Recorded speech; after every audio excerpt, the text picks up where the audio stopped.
దమ్ముంటే పట్టుకోరా షికావత్తు, పట్టుకుంటే వదిలేస్తా సిండికేటు అనేది పుష్ప సినిమా డైలాగ్. ఈ డైలాగ్ బాగా ఫేమస్ అయింది కూడా. తప్పు చేసిన వాడిని పట్టుకోవటం పోలీసులకు పెద్ద సవాల్. అవును, నేను తప్పు చేశా, ఎర్రచందనం స్మగ్లింగ్ చేస్తున్నా, దమ్ముంటే పట్టుకోని జిల్లా ఎస్పీకి సవాల్ విసిరాడు పుష్ప. అయితే పుష్ప చేసే అక్రమ వ్యాపారాన్ని పట్టుకునేందుకు ఎస్పీ నానా పాటలు పడాల్సి వస్తుంది. ఇదంతా సినిమా.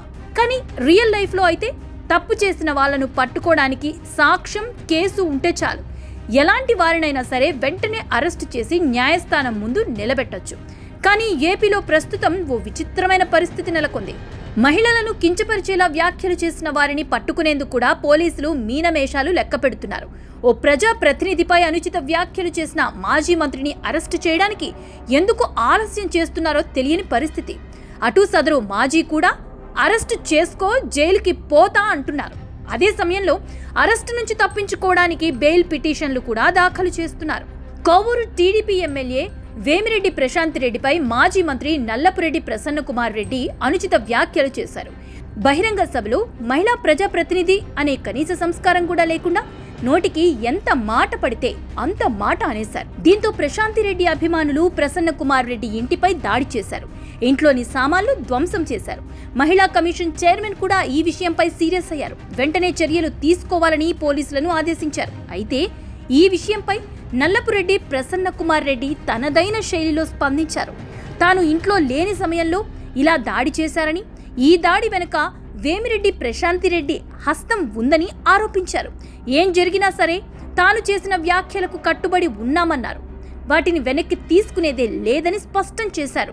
అటు ప్రశాంతిరెడ్డి మాత్రం ఈ దాడితో తనకు ఎలాంటి సంబంధం లేదని స్టేట్మెంట్ ఇచ్చారు. నల్లపురెడ్డి ప్రసన్నకుమార్ రెడ్డిని వెంటనే అరెస్టు చేయాలని బీజేపీ ఎంపీ పురంధేశ్వరి, సీఎం సతీమణి భువనేశ్వరి సహా మహిళా లోకం మొత్తం డిమాండ్ చేశారు. ఇలాంటి వారిపై వెంటనే చర్యలు తీసుకోవాలని మహిళలు డిమాండ్ చేశారు. ఇదే సమయంలో నల్లపురెడ్డి ప్రసన్నకుమార్ రెడ్డి కూడా తాను అరెస్టుకు భయపడేదే లేదని తెగ్గేసి చెప్పారు. వచ్చి అరెస్టు చేసుకోవాలని సవాల్ విసిరారు. ఇదంతా మీడియా ముందే.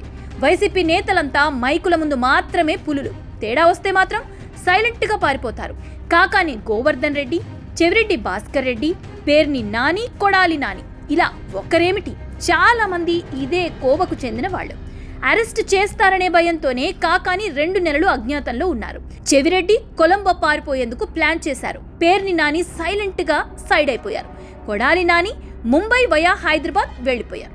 ఇప్పుడు ప్రసన్నకుమార్ రెడ్డి కూడా అదే జాబితాలో చేరిపోయారు. దమ్ముంటే అరెస్టు చేసుకోండి, మా కాకానితో కలిసి జైల్లో సరదాగా గడిపేస్తా అని మీడియా ముందు గొప్పగా చెప్పారు ప్రసన్నకుమార్ రెడ్డి. దాడి అనంతరం మీడియా ముందుకొచ్చి ప్రసన్నకుమార్ రెడ్డి తన వ్యాఖ్యలను సమర్థించుకున్నారు.